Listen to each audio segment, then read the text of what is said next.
இன்னொரு பர்சன் என்ன கேட்டிருக்காருன்னா, மேம் ஒரு பர்சனுக்கு ஆன்சைட்டி டிசார்டர், பிடிஎஸ்டி, டிப்ரெசிவ் டிசார்டர் வருமா? சம்டைம்ஸ் அழுதாலோ ட்ராமாவோட ரிலேட் ஆன பர்சன்ஸை பார்த்தாலோ பேனிக் அட்டாக் வருது.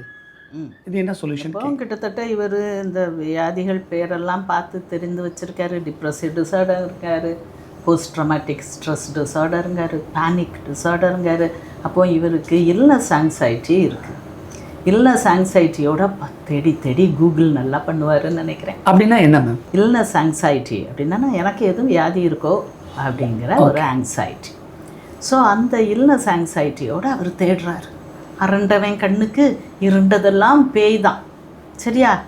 கொஞ்சம் இருட்டாக ஒரு இடம் இருந்துச்சுன்னா பேய் இருக்குது அப்படின்னு நினைப்பாங்க. Okay, simple. அந்த இதில் தான் இவர் பேசுகிறார். பயந்துட்டார். அதனால் ஒரே ஆளுக்கு டிப்ரெசிவ் டிசார்டர் இருக்க முடியுமா, ஆங்ஸைட்டி டிசார்டர் இருக்க முடியுமா, பேனிக் இருக்க முடியுமா, போஸ்ட் ட்ராமாட்டிக் ஸ்ட்ரெஸ் இருக்க முடியுமா? எல்லாம் இருக்கலாம். மனசு தானே, மனசில் எதுவும் இருக்கலாம். அதுக்கு நீங்கள் வைக்க பேர் தான். எனக்கு ஒன்றும் இல்லைன்னு நினச்சிங்கன்னா ஒன்றும் இல்லை, எனக்கு நிறைய இருக்குது அப்படின்னு நினச்சிங்கன்னா அது நிறைய இருக்குது. So it all what you decide. உங்கள் மனசை பற்றி நீங்கள் என்ன டிசைட் பண்ணுறீங்க?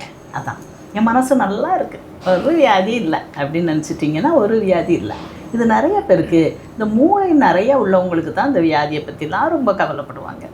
ஹெல்த் ஆங்ஸைட்டி, இல்னஸ் ஆங்ஸைட்டி அப்படின்ட்டு அவங்க மனசை போட்டு உழுக்கும்.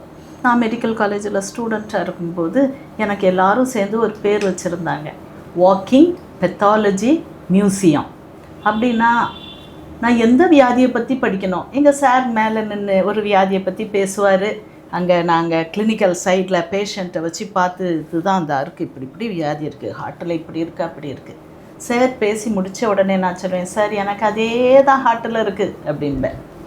கடைசியில் எனக்கு என்ன பேர் வச்சுட்டாங்க, வியாதிக்கு அருகே நடமாடும் வியாதி மியூசியம் அப்படின்னு பேர் வச்சுட்டாங்க.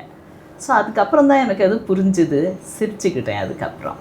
ஓகே, ஸோ எந்த வித வியாதியையும் நீங்கள் ஆழமாக புரிந்து அதை நீங்கள் ஆழமாக ஒரு ஆசையோடு படிக்கும்போது எம்பத்தி அப்படின்னு ஒன்று ஆக்ட் பண்ணும்.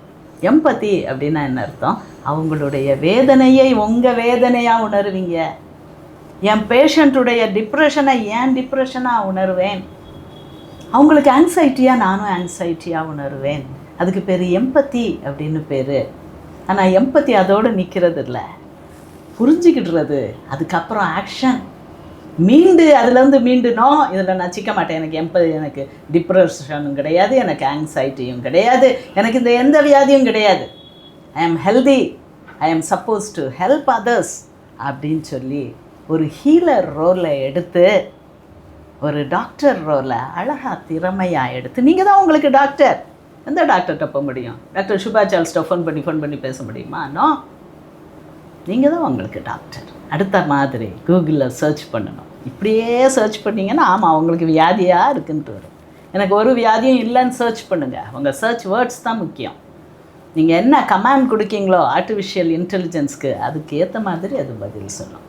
நான் எவ்வளோ ஹெல்த்தியாக இருக்கேன் அப்படின்னு கேட்டு பாருங்கள். அப்போ நீ இப்படி ஹெல்த்தியாக இருக்க, அப்படி ஹெல்த்தியாக இருக்க, உனக்கு ஒரு வியாதி இல்லை, அப்படியா ஆன்சர்ஸ் வரும். அதை ரியலைஸ் பண்ணுங்கள், அதை என்ஜாய் பண்ணுங்கள், அதை உணர்ந்து கொள்ளுங்கள். உங்களுக்கு நீங்களே டாக்டர் ஆகலாம்.